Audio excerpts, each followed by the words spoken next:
नमस्कार, स्वागत छ आजको छोटो जानकारीमूलक पडकास्टमा। म सुभद्रा धिताल। आज हामी कुरा गर्दैछौँ महिनावारी र सरसफाइका विषयमा। महिनावारीका समयमा किशोरीहरूले के र कसरी शारीरिक सरसफाइ गर्नुपर्छ भनेर हामीले चिकित्सकहरूसँग कुराकानी गरेका छौँ। यसै सन्दर्भमा रहेर सबैभन्दा पहिला कुरा गरौँ सेनेटरी प्याड वा कपको। सेनेटरी प्याड वा कप समय समयमा फेर्नु पर्ने हुन्छ।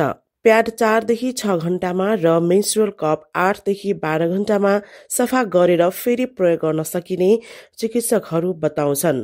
चिकित्सकका अनुसार लामो समय एउटै प्याड वा कप राख्दा संक्रमणको जोखिम बढ्न सक्छ।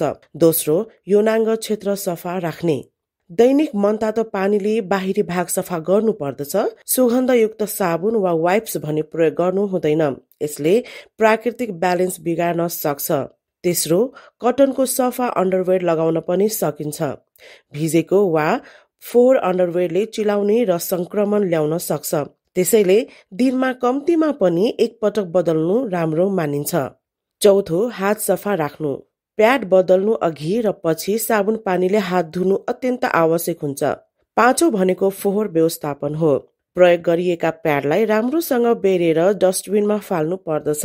यस्तो गर्दा स्वच्छता र वातावरणका दुवैका लागि महत्त्वपूर्ण हुन्छ।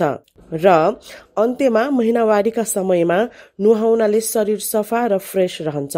साथै प्रशस्त पानी पिउनु र आइरनयुक्त खाना खानु स्वास्थ्यका लागि पनि फाइदाजनक हुने चिकित्सकहरू बताउँछन्। महिनावारी प्राकृतिक प्रक्रिया हो, लाज होइन। सही सरसफाइले शरीर स्वस्थ रहन्छ र आत्मविश्वास पनि बढ्छ। आजलाई यति नै। तपाईको अमूल्य समयका लागि धन्यवाद।